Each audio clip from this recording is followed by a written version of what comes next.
Disclaimer. ये कहानी पूर्णतः काल्पनिक है।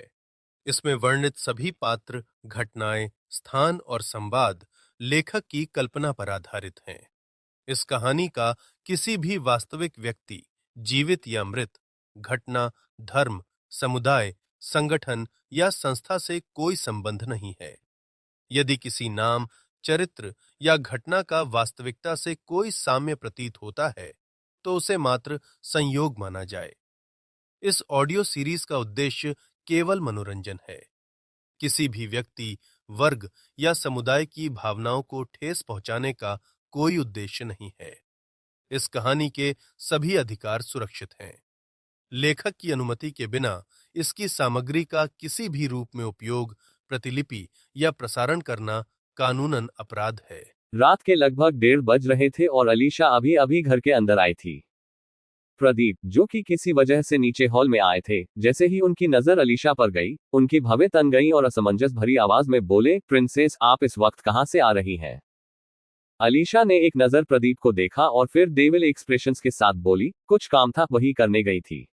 और सोफे पर किसी क्वीन की तरह लीन होकर बैठ गई। प्रदीप ने उसे देखा और फिर बोले, ऐसा भी कौन सा जरूरी काम था जिसका इस वक्त होना ही जरूरी था? सुबह तक इंतजार भी तो हो सकता था ना।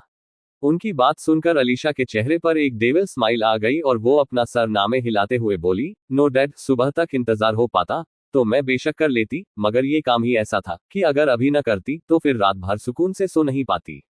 Now I can sleep peacefully.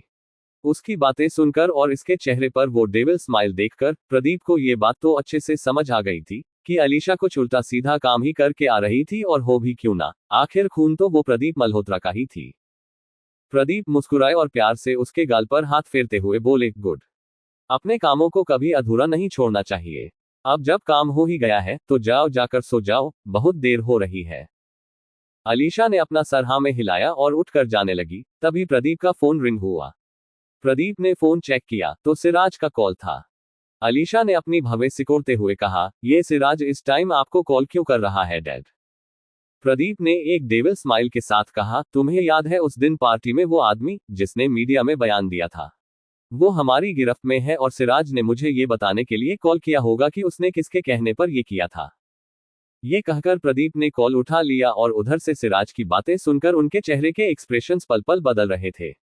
Alisha बड़े ही गौर से प्रदीप के चेहरे के बदलते हुए एक्सप्रेशंस को देख रही थी।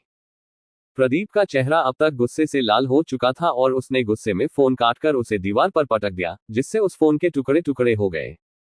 अलीशा ने कंसर्न होते हुए पूछा, क्या हुआ डैड, आप इतने गुस्से में क्यों हैं?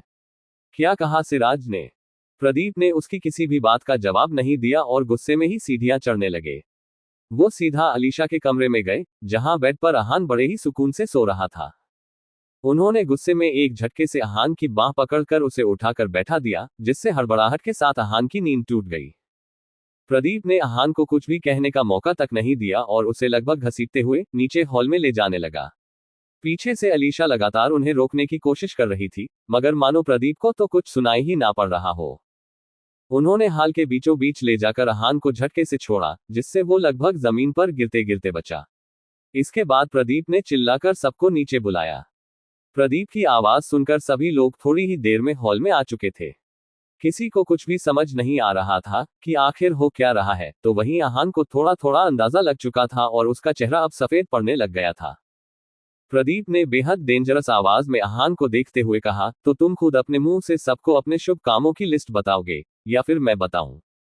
अहान को अब पक्का यकीन हो चुका था कि प्रदीप को सब सच पता चल गया है, लेकिन वो फिर भी हिम्मत के साथ बोला, क्या किया हमने? हमें कुछ समझ नहीं आ रहा है कि आप क्या बोल रहे हैं। अहान की बात सुनकर प्रदीप शैतानी हंसी हंसते हुए उसके पास गया और कसकर उसका जबड़ा पकड़ते हुए बोला, मानना पड़ेगा, मासूम होने की एक्टिंग तुम अच्छी कर लेते हो, लेकिन मेरे सामने तुम्हारी कोई होशियारी नहीं चलेगी। अहान को प्रदीप की पकड़ से काफी दर्द हो रहा था और वो खुद को उनकी पकड़ से छुड़ाने की कोशिश कर रहा था। तभी अलीशा ने दोनों के बीच आते हुए प्रदीप को अहान से दूर कर दिया। उसने अहान के गालों पर अपने हाथ रख दिए, जहां उसकी सेंसिटिव सफेद स्किन पर प्रदीप की उंगलियों के निशान छप चुके थे। वो प्रदीप को देखते हुए बोली, ये आप क्या कर रहे हैं डैड? आखिर हुआ क्या है, बताइए तो सही। उसकी बात सुनकर प्रदीप गुस्से के बोले, वो किशन, उस आदमी को हमारे खिलाफ इसने भड़काया था। मीडिया के सामने आकर वो सब बोलना, वो सब इसका प्लान था। अलीशा ने अहान को शौक नजरों से देखा तो अहान तुरंत मासूमियत से सरनामे हिलाते हुए बोला, नहीं, हमने कुछ नहीं किया, ये झूठ है। उसकी बात सुनकर प्रदीप के चेहरे पर एक सार्कास्टिक स्माइल तैर गई और उसने अपने फोन में एक वीडियो चला दिया। इस वीडियो को देखते ही सबके चेहरे के एक्सप्रेशंस बदल गए थे और अहान के तो चेहरे के सारे रंग ही उड़ चुके थे। वो वीडियो और किसी का नहीं बल्कि किशन का था, जिसकी हालत काफी खराब लग रही थी और वो ये कन्फेस कर रहा था कि ये सब करने को उससे अहान ने कहा था। अलीशा के चेहरे पर जहां थोड़ी देर पहले अहान के लिए कंसर्न था, अब वहां पर बेशुमार गुस्सा नजर आ रहा था। प्रदीप ने ताना मारने के अंदाज में कहा, बोलो, अब भी मैं झूठ बोल रहा हूं। नहीं किया तुमने कुछ। अहान को डर तो लग रहा था, लेकिन वो इस वक्त काफी फ्रस्ट्रेटेड भी था और उसने अपने आप पर से कंट्रोल को दिया। वो चीखते हुए बोला, हाँ किया है हमने, and I have no guilt. आपने मजबूर किया हमें ये करने पर। शुरू से आप लोगों ने सिर्फ हम पर अपनी ख्वाहिशें थोपी हैं। हम भी इंसान हैं, हमारी भी मर्जी है, लेकिन आपके लिए हमेशा हम एक खिलौना थे, जिसकी डिमांड आपकी बेटी ने आपसे की और आपने उसे दे दिया। लेकिन हमारा क्या? हमारी मर्जी, हमारे सपने, हमारी अपनी जिंदगी, वो सब कुछ मायने नहीं रखते। सबको समझने की कोशिश की that I don't want to marry her, but no, हर बार हमें मजबूर किया गया। बर्बादी की कगार पर लाकर खड़ा कर दिया है आप लोगों ने हमें, और इसलिए हम आपको भी बताना चाहते थे कि तबाह होकर आखिर लगता कैसा है, और हमारे हिसाब से हमने कुछ गलत नहीं किया है। अहान की बातें सुनकर वहां सभी उसे हैरान नजरों से देख रहे थे। प्रिया को उसके लिए काफी बुरा लग रहा था। अलीशा उसे देखते हुए सर्द आवाज में बोली, बर्बाद किया है तुम्हें हमने। सब कुछ तो है तुम्हारे पास, फर्श से अर्श तक ले आई हूं मैं तुम्हें। किस ऐशो आराम की कमी है तुम्हें? और क्या चाहिए तुम्हें? किस चीज की कमी है तुम्हें? अहान ने गुस्से में जवाब दिया, आजादी। आजादी चाहिए हमें। पिंजरा लोहे का हो या फिर सोने का, काम उसका कैद करना ही होता है। ये ऐशो आराम, ये लग्जरी, ये सब हमारे लिए बस एक कैद है, जहां हमारी मर्जी, हमारी ख्वाहिशों का गला घोंटा जा रहा है। हमें घुटन होती है यहां पर। हमें आजादी चाहिए इस कैद से। अलीशा के एक्सप्रेशंस इस वक्त बेहद कोल्ड हो चुके थे और वो ठंडे लहजे में बोली, कैद लगती है तुम्हें ये जगह। दम घुटता है तुम्हारा यहां पर। आजादी चाहिए ना तुम्हें? उसी के लिए किया था ना तुमने ये सब? अहान ने नासमझी से उसे देखा तो अगले ही पल उसके चेहरे पर डेविल स्माइल आ गई। वो मुस्कुराते हुए बोली, तुमने जिस वजह के लिए ये सब किया है, मैं उसे ही तुम्हारी सजा बना दूंगी। कैद लगती है ना तुम्हें ये जगह, तो अब मैं तुम्हें बताऊंगी कि असली कैद क्या होती है। इतना कहकर उसने अहान का हाथ कसकर पकड़ा और उसे लगभग घसीटते हुए अपने कमरे की तरफ चली गई। सब उसे सवालिया नजरों से देख रहे थे और उसके पीछे पीछे जाने लगे। अलीशा ने अहान को कमरे के अंदर लाकर बेड की तरफ धकेल दिया, जिससे वो सीधा बेड पर गिर गया। अलीशा ने बेड से उसका उठाया और फिर कमरे का दरवाजा बाहर से लॉक कर दिया। अहान ने उसे दरवाजा बाहर से बंद करते देखा तो नॉक करते हुए अंदर से चिल्लाने लगा, दरवाजा खोलिए, क्या कर रही हैं आप? अलीशा ने अपनी इंटेंस आवाज में दरवाजे के बाहर से ही जवाब दिया, तुम्हें बता रही हूं कि असली कैद क्या होती है और घुटन किसे कहते हैं। आज के बाद ये इस कमरे से बाहर नहीं निकलेगा। अलीशा की ये बात सुनते ही अहान के दरवाजा खटखटाते हुए हाथ अपने आप ही थम गए और उसे एक सदमा सा लग गया। सुबह हो चुकी थी, लेकिन अहान रात भर से सोया नहीं था। उसकी आंखों से तो नींद उसी पल उड़ गई थी जब प्रदीप ने उसे उठाया था, लेकिन उसे असली झटका तो तब लगा था जब अलीशा ने उसके साथ वो सब किया था। हालांकि उसे अलीशा से कुछ अच्छे की उम्मीद नहीं थी, लेकिन काफी दिनों से उन दोनों के बीच सब कुछ अच्छा चल रहा था और रेस्टोरेंट वाले इंसिडेंट के बाद अहान को अलीशा के लिए कुछ अलग सा फील हो रहा था।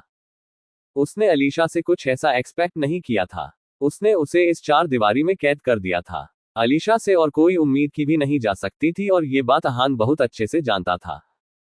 हालांकि उसे ये सब जानने के बाद बिल्कुल भी बुरा नहीं लगना चाहिए था और अलीशा से उसकी इस वाहियात हरकत के लिए नफरत करनी चाहिए थी, पर पता नहीं क्यों उसे इस वक्त सिर्फ बुरा लग रहा था। बहुत ज्यादा दुख रहा था उसे, और क्यों, इस बात का जवाब खुद उसके पास भी नहीं था। अहान का हिलने का भी मन नहीं कर रहा था, पर वो किसी तरह बेमन से उठा और बाथरूम में फ्रेश होने के लिए चला गया। थोड़ी देर बाद जब अहान फ्रेश होकर बाहर आया तो उसने देखा बेड पर अलीशा बैठी हुई है और साथ में ब्रेकफास्ट ट्रॉली भी थी। अहान ने एक नजर दरवाजे पर डाली तो वो अब भी बंद था। फर्क सिर्फ इतना था कि रात को वो बाहर से बंद था और इस वक्त अंदर से। उसने एक गहरी आह भरी और चुपचाप बिस्तर के दूसरे किनारे पर बैठ गया। अलीशा ने उसकी तरफ बड़े ही प्यार से देखते हुए कहा, जान, भूख लगी होगी ना तुम्हें? देखो, मैं तुम्हारे लिए ब्रेकफास्ट लाई हूँ। आहान उसकी इतनी नॉर्मल आवाज सुनकर हैरान था। उसने बिना उसकी तरफ देखे ही जवाब दिया, हमें भूख नहीं है। आहान की बात सुनते ही अलीशा, जिसके चेहरे पर अब तक शांत एक्सप्रेशंस थे, उसका चेहरा सख्त हो गया। वो कोल्ड वॉइस में बोली, तुम्हें मजा आता है ना मुझे गुस्सा दिलाने में। मैं बहुत पागल हूं आहान, मेरा पागलपन टेस्ट मत किया करो, पछताओगे। जब आखिर में तुम्हें करना वही है जो मैं चाहती हूं, तो फिर ना बोलकर खुद को और मुझे दोनों को तकलीफ क्यों देते हो। उसकी बातें और बात करने के ठंडे लहजे दोनों से ही आहान के शरीर में एक सिरहन दौड़ गई। पता नहीं क्यों, पर उसे इस वक्त अलीशा से बहुत डार्क वाइब्स आ रही थी और उसे हल्का हल्का डर लगने लग गया था। वो चुपचाप मुड़ा और प्लेट उठाकर ब्रेकफास्ट करने लगा। उसे ब्रेकफास्ट करते देख अलीशा के चेहरे पर एक विनिंग स्माइल तैर गई और वो इंटेंस नजरों से उसे देखने लगी। आहान के लिए खुद पर अलीशा की इंटेंस नजरें महसूस करते हुए खाना काफी मुश्किल हो रहा था, इसलिए उसने जल्दबाजी में अपना खाना खत्म किया और प्लेट वापस रख दी। इसके प्लेट रखने के बाद एक सर्वेंट उस ट्रॉली को वहां से ले गया और उसके थोड़ी ही देर बाद अलीशा भी उठकर बाहर जाने लगी। आहान की हिम्मत तो नहीं हो रही थी, पर फिर भी उसने हिम्मत करके पूछा, आप कहाँ जा रही हैं? अलीशा ने उसे मुस्कुराते हुए जवाब दिया, कंपनी में कुछ काम है, वहीं जा रही हूँ। आहान ने एक बार फिर पूछा, आप हमें लॉक करके जाएंगी? कल रात की तरह? उसकी बात सुनकर अलीशा के एक्सप्रेशंस डार्क हो गए और उसे कल रात की आहान की बातें याद आने लगी। वो उसी डार्क वॉइस में बोली, तुमने खुद ही इस कैद को सेलेक्ट किया है, तो मैं क्या कर सकती हूँ। मैं तो तुम्हें राजकुमारों वाली जिंदगी देना चाहती थी, पर तुम्हें शायद कैदियों वाली ही पसंद है। अब तो तुम ऐसे ही रहोगे। इतना कहकर उसने बिना आहान की कोई और बात सुने दरवाजे को बाहर से लॉक कर दिया और वहां से चली गई। वहीं अंदर बैठे आहान की आंखों में नमी छा गई थी। उसे इस वक्त बहुत ज्यादा बुरा फील हो रहा था। अलीशा ने उसे कभी रूड बिहेव नहीं किया था और अलीशा का ये रूड बिहेवियर उसे बहुत दुख पहुंचा रहा था। दोपहर का वक्त हो चुका था और आहान की रात भर ना सोने की वजह से आंख लग गई थी। वो हेडरेस्ट पर सर टिकाए बैठे बैठे ही सो गया था। अचानक से कमरे का दरवाजा खुला और आहान की नींद भी एक झटके के साथ टूट गई। उसने दरवाजे पर देखा तो वहां पर एक सर्वेंट खड़ा था। आहान ने उसे सवालिया नजरों से देखा तो वो सर्वेंट परेशान एक्सप्रेशंस के साथ बोला, सर आपके पापा वो हॉस्पिटल में हैं। उसकी बात सुनकर तो आहान को एक झटका लग गया। वो हड़बड़ाहट में बोला, पापा, हमारे पापा को क्या हुआ है? वो हॉस्पिटल में क्यों है? वो सर्वेंट हिचकिचाते हुए बोला, मुझे नहीं पता सर, बस इतना पता है कि वो लाइफ कंस्ट्रक्शन हॉस्पिटल में एडमिट है और शायद उनकी हालत सीरियस है। उसकी बात सुनकर आहान को अपना सर हल्का महसूस होने लग गया था। वो पैनिक करते हुए बोला, हमें हमें हमारे पापा के पास जाना है। हमें जाने दो। वो सर्वेंट दुख के साथ बोला, लेकिन मैडम आपको जाने नहीं देंगी। उन्होंने सबको माना किया है आपको कहीं जाने देने से। आहान ने रिक्वेस्ट करते हुए कहा, प्लीज हमें जाने दीजिए। हमें हमारे पापा को देखना है, प्लीज। उसकी बात सुनकर वो सर्वेंट कुछ सोचते हुए बोला, अभी घर पर कोई नहीं है। वर्षा मैडम और प्रिया मैडम मंदिर गई हैं और बाकी सब ऑफिस गए हैं। आप सामने से जाएंगे तो सिक्योरिटी गार्ड आपको जाने नहीं देंगे, तो आप बैक गेट से चले जाए और 1 घंटे के अंदर वापस आ जाएगा, ताकि किसी को पता न चले। आहान ने उसकी बात सुनकर उसका शुक्रिया अदा किया और जल्दी से उस सर्वेंट के साथ बैक गेट के पास चला गया और एक और बार उसे थैंक यू बोलकर वहां से भाग गया।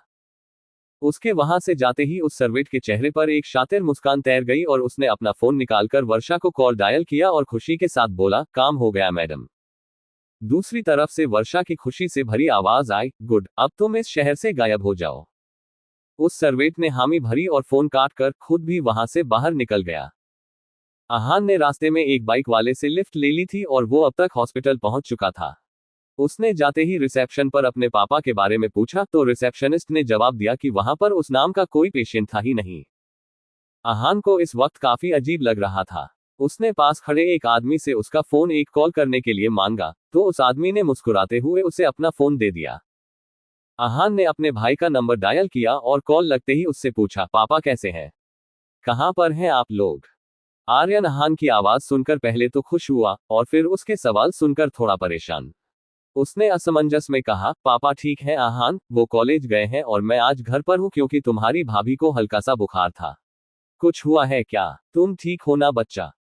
आहान ने जल्दबाजी में जवाब दिया, हाँ हाँ सब ठीक है। हम बाद में बात करेंगे। और तुरंत फोन काट दिया। उसने उस आदमी को फोन लौटते हुए मुस्कुराकर थैंक यू कहा और जल्दी से वहां से भाग गया।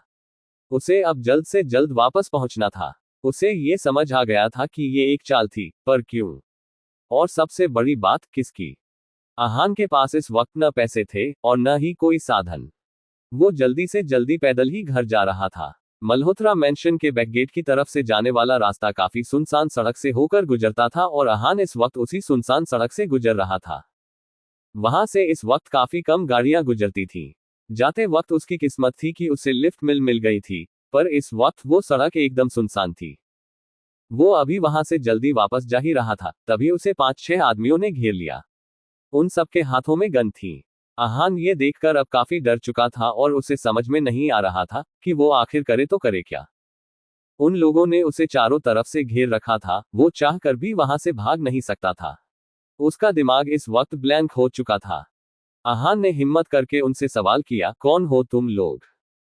उनमें से एक हंसते हुए बोला, जब मौत सामने खड़ी हो तो सवाल नहीं पूछते हैं बच्चे, मरने के लिए तैयार हो जाओ। ये कहकर उस आदमी ने उस पर गन तान दी। उस आदमी की उंगलियां ट्रिगर पर कसती जा रही थी और आहान को अपनी मौत अब अपनी आंखों के सामने नजर आ रही थी। उसने कसके अपनी आंखें बंद कर ली और तभी माहौल में एक तेज गन शॉट की आवाज गूंज गई। एक पल के लिए तो आहान सांस लेना ही भूल गया था, लेकिन जब उसने ये महसूस किया कि गोली उसे नहीं लगी है और वो सही सलामत है, तो उसने धीरे से अपनी आंखें खोली। तभी वहां पर पुलिस के सायरन की आवाज आने लगी और उन आदमियों के चेहरों पर खौफ छा गया। इससे पहले जो गोली चली थी वो हवा में चली थी, लेकिन उनमें से किसी ने नहीं चलाई थी और यही बात उन्हें समझ नहीं आ रही थी। लेकिन पुलिस सायरन के आवाज सुनकर उन्हें सब समझ आ गया और वो बिना कुछ सोचे समझे वहां से भाग गए। LTE जोड़। आहान अभी भी हक्का बक्का सा वहां खड़ा था, उसे समझ ही नहीं आ रहा था कि आखिर उसके साथ हुआ क्या था। वो अभी वहां खड़ा कुछ सोच ही रहा था कि तभी उसके कानों में एक मीठी आवाज आई, अब यहां खड़े होकर उनके वापस आने का इंतजार करने के इरादे हैं क्या? उस आवाज को सुनकर आहान पीछे पलटा और अपने पीछे खड़े इंसान को देखकर हैरान रह गया।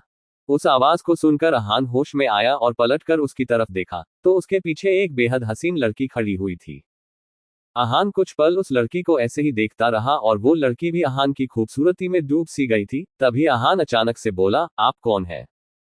उसकी आवाज सुनकर वो लड़की अपने ख्यालों से बाहर आए और मुस्कुराते हुए बोली, कमाल है, मैंने तुम्हें बचाया और तुम मुझसे ही पूछ रहे हो कि मैं कौन हूं। आहान ने माथे पर शिकन के साथ कुछ सोचा और फिर बोला, आपने बचाया, पर यहां तो पुलिस आ रही थी ना।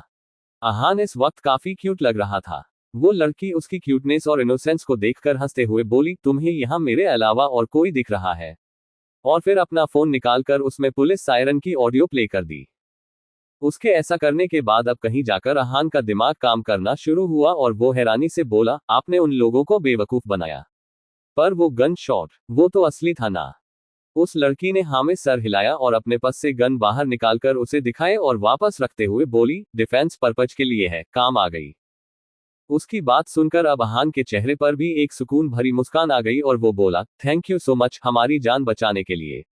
वैसे आप हैं कौन? वो लड़की बड़े ही दिलकश अंदाज से मुस्कुराए और बोली, मैं I am Nitara Kapoor. LTE जोड़। आहान ने उसके पीछे उसका नाम धीमे से दोहराया, नितारा। उसके मुंह से अपना नाम इस तरह सुनकर उस लड़की की मुस्कुराहट और गहरी हो गई और वो बोली, मैंने तो बता दिया, अब तुम्हारी बारी।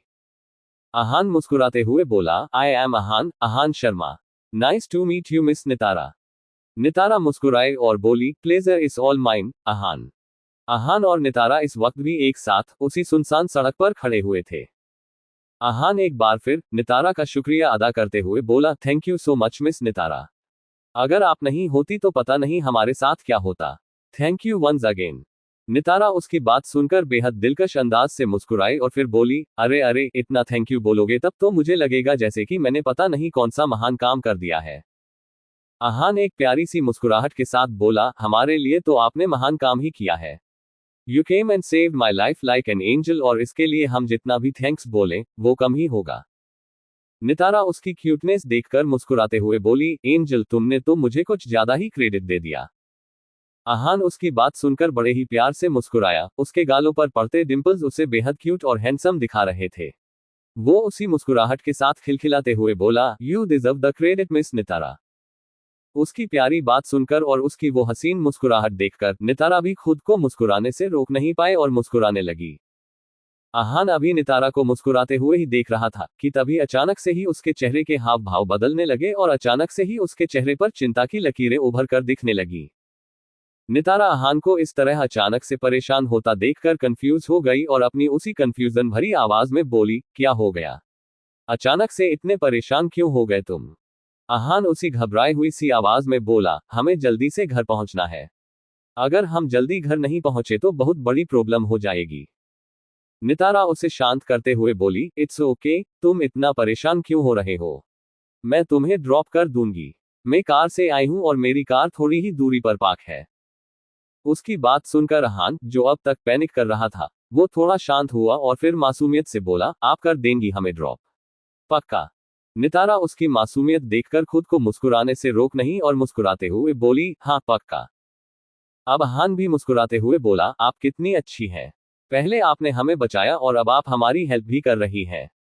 You are so sweet.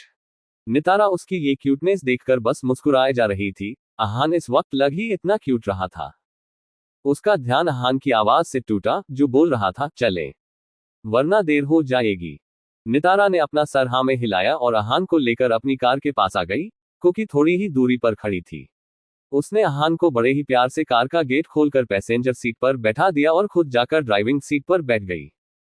उसने कार का इंजन स्टार्ट करते हुए ही आहान से पूछा, तुम्हें जाना कहाँ है? घर कहाँ पर है तुम्हारा? आहान थोड़ी सी बेफिक्री के साथ बोला, मल्होत्रा मैंशन जाना है। आहान के मुंह से मल्होत्रा मैंशन सुनकर नितारा ने उसे चौंकते हुए देखा। उसके चेहरे के भाव इस वक्त कुछ अजीब से थे। उसके मन में इस वक्त क्या चल रहा था, ये शायद उसके अलावा और कोई भी नहीं जानता था। उसने तुरंत ही अपने चेहरे के बदले हुए भावों को छुपा लिया था और बिना कुछ बोले ही कार स्टार्ट करके मल्होत्रा मैंशन का रुख कर लिया था, जो कि वहां से कुछ खास दूरी पर नहीं था। वहीं मल्होत्रा मैंशन में इस वक्त हंगामा मचा हुआ था, क्योंकि इस वक्त सब लोग घर पर मौजूद थे और आहान घर से गायब था और वर्षा बुआ तो आग में घी डालने का काम इतने अच्छे से कर रही थी, जैसे कि इन सब में उनका कोई हाथ ही ना हो। वो पहले से ही गुस्से में तमतमाई हुई अलीशा को और ज्यादा भड़काते हुए कहती है, मुझे तो उस लड़के पर शुरू से ही शक था। अब देखो, पहले भैया का इतना नुकसान करवाया, हमने उसे कोई सजा नहीं दी, मगर फिर भी कोई शर्म लिहाज नहीं है उस लड़के में। जैसे शादी वाले दिन भागा था, आज फिर मौके का फायदा उठाकर भाग गया। अलीशा ने गुस्से में वही पड़े वास को जोर से जमीन पर पटक दिया, जिससे उसके टुकड़े टुकड़े हो गए थे। एक बार फिर से उसके दिमाग में वो सारी पुरानी यादें चलने लग गई थी, जब आहान शादी से भागा था, जब उसने कहा था कि वो उससे शादी नहीं करना चाहता है, जब कल आहान ने सबके सामने वो सब बातें कही थी। ये सब सोचकर उसका गुस्सा बस बढ़ता ही चला जा रहा था। और वर्षा तो यही चाहती ही थी कि अलीशा को गुस्सा आए। उसके चेहरे पर इस वक्त न दिखने वाली शैतानी मुस्कान थी। प्रदीप और जय सारे सिक्योरिटी गार्ड्स और सर्वेंट्स की क्लास ले रहे थे और सभी वहां पर लाइन से सर झुकाए खड़े हुए थे। वर्षा और ज्यादा आग में घी डालते हुए बोली, मैंने तो पहले ही कहा था कि मिडिल क्लास लोग चीप के चीप ही रहते हैं। क्या कमी थी? सारे ऐशो आराम दिए थे हमने उस लड़के को, मगर फिर भी उसने हमारी ही पीठ पर खंजर भोंक दिया। हमें नीचा दिखाने के लिए ही किया है उसने ये सब। इससे आगे अब वो कुछ बोल पाती, उससे पहले ही वहां पर एक आवाज गूंज गई, नीचा दिखाना मिडिल क्लास लोगों का काम नहीं होता है, आपके जैसे अमीरों का होता है बुआ जी। सबकी नजरें एक साथ ही उस तरफ चली गई थी, जहां पर आहान इस वक्त अपने चेहरे पर हल्का गुस्सा लिए खड़ा था।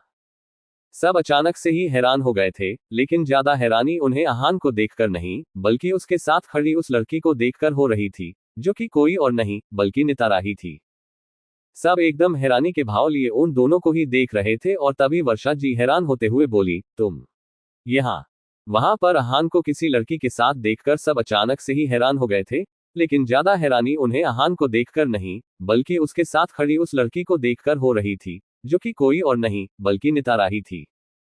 सब एकदम हैरानी के भाव लिए उन दोनों को ही देख रहे थे और तभी वर्षा जी हैरान होते हुए बोली, तुम यहाँ? नितारा वर्षा की बात सुनकर बड़े ही एटीट्यूड के साथ बोली, यस मॉम, मैं यहाँ कहीं और होना चाहिए था क्या? इस बार हैरान होने की बारी आहान की थी। वो आंखें फाड़कर नितारा को देख रहा था। उसे देखकर तो ऐसा लग रहा था मानो उसे पता नहीं कितना बड़ा सदमा लग गया हो, जो कि सच भी था। सदमा तो उसे बहुत बड़ा लगा था। जी हाँ दोस्तों, नितारा कोई और नहीं बल्कि वर्षा कपूर की इकलौती बेटी थी, जो कि पढ़ाई के लिए ऑस्ट्रेलिया में रहती थी और एग्जाम्स की वजह से अलीशा की शादी में भी नहीं आ पाई थी। वर्षा उसकी बात सुनकर बेहद प्यार से बोली, नहीं बेटा, मेरा वो मतलब नहीं था। मैं तो ये कहना चाह रही थी कि तुम तो ऑस्ट्रेलिया में थी ना, और तुमने ये भी कहा था कि तुम अभी इंडिया वापस नहीं आओगी। तुम्हें यहाँ पर अचानक से देखकर मैं बस थोड़ा सा हैरान हो गई थी। नितारा थोड़ा सा मुस्कुराते हुए बोली, हाँ पहले तो मैंने भी सोचा था कि अभी इंडिया वापस नहीं आऊंगी, पर मेरा काम जल्दी खत्म हो गया था तो मैंने सोचा कि बिना बताए आकर आप लोगों को सरप्राइज दूं। उसकी बात सुनकर वर्षा के चेहरे पर एक बड़ी सी मुस्कान आ गई और वो खुश होते हुए बोली, ये तो बहुत अच्छा किया तुमने कि तुम यहाँ आ गई। मैं तो कब से बस तुम्हारे आने का ही इंतजार कर रही थी, तुम्हारे बिना मेरा मन ही कहाँ लगता है। नितारा मुस्कुराते हुए बोली, डोंट वरी मॉम, अब मैं आ गई हूं ना और जल्दी वापस भी नहीं जाऊंगी। ये कहकर नितारा ने वर्षा को कसकर अपने गले से लगा लिया। वर्षा उसे अलग करते हुए अपना मुंह बिगड़ते हुए नितारा से पूछती है, वो सब तो ठीक है बेटा, पर तुम इस लड़के के साथ क्या कर रही हो। उनकी बात सुनकर नितारा एक नजर आहान को देखती है और फिर मुस्कुराते हुए बोली, आहान। आहान मुझे रास्ते में मिला था और उसे भी यहीं आना था, तो मैं उसे भी अपने साथ ले आई। वहीं अलीशा, जिसकी नजरें तब से आहान पर टिकी हुई थी, उसे नितारा का आहान को इस तरह मुस्कुराते हुए देखना और उसका इस तरह से नाम लेना बिल्कुल भी पसंद नहीं आया था। अलीशा पहले से बहुत गुस्से में थी आहान के घर में न होने की वजह से, और जब से वो वापस आया था, वो नितारा को ही देखे जा रहा था, और ये बात अलीशा के तन बदन में आग लगा रही थी। और नितारा का उसे यूं इस तरह देखना तो उसके गुस्से की आग में घी डालने का काम कर गया था। वो गुस्से से आहान के पास गई और उसकी बाह को कसकर पकड़ते हुए गुस्से से बोली, कहाँ गए थे तुम? हिम्मत कैसे हुई तुम्हारी मेरी बात न मानने की? आहान, जो कि अब तक नितारा को अपनी शौक नजरों से देख रहा था, वो अलीशा के इस तरह के बिहेवियर से सकपकसा गया और कसकर अपनी आंखें बंद कर ली। अलीशा का अचानक से इस तरह का बर्ताव देखकर सब लोगों का ध्यान अलीशा और आहान पर ही ठहर गया था। आहान को उसकी बात का जवाब न देते देख अलीशा लगभग चीखते हुए बोली, जवाब दो। चुप क्यों हो? उसके इस तरह से पूछने पर आहान डर से कांप गया और वो जैसे ही खुद को संभालते हुए कुछ बोलने ही वाला था कि तभी नितारा उसके कुछ बोलने से पहले ही अलीशा से सख्त आवाज में बोली, ये क्या तरीका है? ऐसे कौन बिहेव करता है? कैसे बात कर रही हो तुम उससे अलीशा? देखो तो सही वो कितना डर रहा है। नितारा की आहान के लिए इतनी फिक्र को देखकर तो अलीशा का गुस्सा अब सांतवे आसमान पर पहुंच चुका था। वो बेहद गुस्से में पागलपन के साथ बोली, बुआ जी समझा लीजिए अपनी बेटी को कि पति पत्नी के बीच में इस तरह से नहीं बोला जाता है। आहान मेरा पति है, मेरा है, मैं जैसे चाहूं वैसे उसके साथ बिहेव करूंगी। वैसे भी मैं इससे उम्र में बड़ी हूं, ये मुझे कैसे बिहेव करना है ये ना ही सिखाए तो अच्छा होगा। ये सब कहते हुए अलीशा बिल्कुल किसी पागल सन की आशिक की तरह लग रही थी। उसकी बातों में आहान को लेकर उसका पागलपन साफ साफ झलक रहा था। उसकी ऐसी सनक भरी बातें सुनकर वर्षा डर गई थी और अलीशा के पागलपन से तो वाकिफ थी ही। वो नितारा को अपनी तरफ खींचते हुए उसे समझाते हुए बोली, बेटा अलीशा तुमसे उम्र में बड़ी है और आहान उसका पति है, तुम उन दोनों के बीच में मत बोलो। नितारा को खुद इस वक्त शौक थी ये जानकर कि आहान अलीशा का पति है, क्योंकि उसे ये तो पता था कि अलीशा ने शादी कर ली है, पर उसे ये नहीं पता था कि आहान ही उसका पति है। उसे तो बस लगा था आहान को किसी काम से मल्होत्रा मेंशन जाना है। वो वर्षा के इस तरह झटके से खींचे जाने पर अपने होश में आए और अजीब सी नजरों से वर्षा को देखने लगी। वहीं अलीशा आहान का कोई जवाब ना पाकर गुस्से में पागल हुए जा रही थी और आहान उसके गुस्से को देखकर सही से कुछ बोल ही नहीं पा रहा था। अलीशा गुस्से में अपने दांत पीसते हुए बोली, आहान डोंट टेस्ट माई पेशेंस। जो पूछ रही हूं उसका जवाब दो। आहान उसकी बात सुनकर अपनी लड़खड़ाई हुई जबान से बोला, हम बाहर गए थे। वो सर सर्वेंट ने कहा था कि पापा, हमारे पापा हॉस्पिटल में थे तो हम गए थे। उन्होंने हमें बैक गेट से बाहर निकाला था। अलीशा उसकी बात सुनकर खाली नजरों से उसे देखती है और फिर सपाट लहजे में उससे बोलती है, तुम्हारे पापा हॉस्पिटल में नहीं है, अगर ऐसा कुछ होता तो मुझे पता होता। आहान उसकी बात सुनकर हड़बड़ा जाता है और उसकी आंखों में अपने लिए अविश्वास को देखकर जल्दी से उसे समझाते हुए कहता है, नहीं, हम झूठ नहीं बोल रहे हैं। हमसे इस सर्वेंट ने यही कहा था कि पापा एडमिट है और उन्होंने ही हमें भगाया भी था, पर जब हम हॉस्पिटल गए तो हमें भी वहीं जाकर पता चला कि ये सब कुछ झूठ है और वापस आते हुए हम पर हमला भी हुआ था। अलीशा ने अब भी उसकी बातों पर कोई रिएक्ट नहीं किया था और वो अब भी उसे खाली नजरों और एक्सप्रेशनलेस चेहरे के साथ देख रही थी। अलीशा को कोई रिएक्ट न करते देख अहान को बहुत एंजाइटी हो रही थी। वो एक बार फिर उसे खुद पर यकीन दिलाते हुए कहता है, trust me, I am not lying, हम सच कह रहे हैं। प्लीज हमारी बात पर भरोसा कीजिए, हम झूठ नहीं बोल रहे हैं। ये सब किसी की साजिश थी। कुछ बोलिए तो सही, प्लीज ट्रस्ट मी, आपको भरोसा नहीं है हम पे। अहान के इतना सब कुछ बोलने के बाद भी अलीशा ने एक शब्द भी नहीं बोला था और न ही उसके भावहीन चेहरे पर कोई भी भाव आए थे। वो बिल्कुल उसी तरह एक्सप्रेशनलेस चेहरे के साथ अहान को देख रही थी। उसे कुछ न बोलता देख अहान को बहुत ज्यादा घबराहट हो रही थी। वो एक आखिरी कोशिश करते हुए बोला, और अगर हमें भागना ही होता तो हम वापस ही क्यों आते। उसके ये बात बोलते ही अलीशा के भावहीन चेहरे पर अचानक से ही एक साथ ढेर सारे एक्सप्रेशंस आ गए थे और वो अपनी आंखों में कुछ अजीब से इमोशंस के साथ अहान को देख रही थी। अहान अलीशा को खुद पर यकीन दिलाने की आखिरी कोशिश करते हुए धीमी आवाज में कहता है, और अगर हमें भागना ही होता तो हम वापस ही क्यों आते। उसकी ये बात सुनकर अलीशा की आंखें, जो अब तक एक्सप्रेशनलेस थी, वो थोड़ी सी सॉफ्ट हो जाती हैं और उसकी अहान की बाह पर कसी हुई पकड़ थोड़ी ढीली पड़ जाती है और अलीशा की हाथ की पकड़ ढीली पड़ती ही अहान के मुंह से एक आह निकल जाती है। अहान के मुंह से आह निकलने पर अब कहीं जाकर अलीशा का ध्यान उसकी बाह पर पड़ता है, जहां उसकी मजबूत पकड़ और उसके नाखूनों के धंसने की वजह से उस जगह से खून निकल रहा था। अहान को तकलीफ में देखते ही अलीशा के एक्सप्रेशनलेस फेस पर चिंता के भाव आ जाते हैं। वो एकदम से हड़बड़ा जाती है और घबराते हुए कहती है, जान जान, आई एम सॉरी। तुम्हें दर्द हो रहा है ना? मैं कितनी स्टूपिड हूँ, गुस्से में कुछ भी करती हूँ। जहां सब लोग अलीशा के इस तरह के बदलते तेवर को देखकर हैरान रह गए थे, तो वहीं अहान के चेहरे पर दर्द में होने के बावजूद एक प्यारी सी मुस्कान आ गई थी। अलीशा को पहले की तरह उसकी यूं फिक्र करता देख उसे कहीं ना कहीं बेहद सुकून मिल रहा था। वो उसे शांत करते हुए प्यार से बोलता है, इट्स ओके, आई नो कि आपने जानबूझकर नहीं किया है और हमें ज्यादा दर्द भी नहीं हो रहा है, आप परेशान मत होइए। वहीं वर्षा अपने सामने चल रहा ड्रामा देखकर काफी ज्यादा चिढ़ गई थी। वो पहले से ही अहान को यहाँ जिंदा देखकर और अब अलीशा को उसकी बातों में आया देखकर वो और ज्यादा चिढ़ गई थी। वो बीच में अपनी टांग अड़ाते हुए बोली, कुछ भी उल्टी सीधी कहानी सुनाकर सबको अपनी बातों में फंसा ही लिया तुमने। असल में कितने मक्कार हो ये तो उसी दिन पता चल गया था। सबको अपनी चाशनी में लिपटी हुई मीठी मीठी बातों में फंसाकर एक बार फिर धोखा देने का इरादा है। और वैसे भी तुम पर हमला कौन करेगा। वर्षा की बात सुनकर जय और प्रदीप अहान को शक भरी नजरों से देखने लग गए थे और अलीशा भी किसी सोच में डूब गई थी। अलीशा को इस तरह सोच में डूबा देख अहान परेशान हो गया और हड़बड़ाते हुए बोला, नहीं नहीं, हम झूठ नहीं बोल रहे हैं। वर्षा कुछ और बोलने ही वाली थी, तभी नितारा उसकी बात को बीच में ही काटते हुए बोलती है, वो सच बोल रहा है। अगर मैं वहां वक्त पर न पहुंचती तो शायद वो बेचारा आज जिंदा भी न होता, वो लोग बस इसे गोली मारने ही वाले थे। नितारा को बात सुनकर वहां खड़ा हर शख्स उसे हैरान और सवालिया नजरों से घूर रहा था। अपने ऊपर सबकी नजरों की तपिश को महसूस करके नितारा एक गहरी सांस लेती है और वहां जो कुछ भी हुआ था वो सब कुछ उन लोगों को बता देती है और सब लोग उसे हैरानी से देख रहे थे।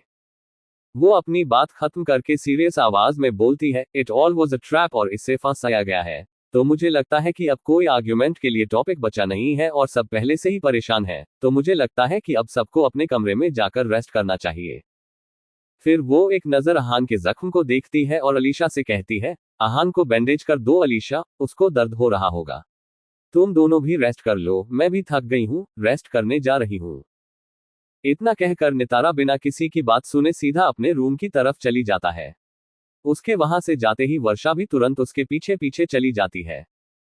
प्रिया, जो तब से बिना कुछ कहे वहां पर शांति से खड़ी हुई थी, वो एक पानी का ग्लास लेकर अहान को देती है और फिर अलीशा से कहती है, अलीशा बच्चा, मुझे भी लगता है कि तुम दोनों को अपने रूम में जाकर रेस्ट करना चाहिए।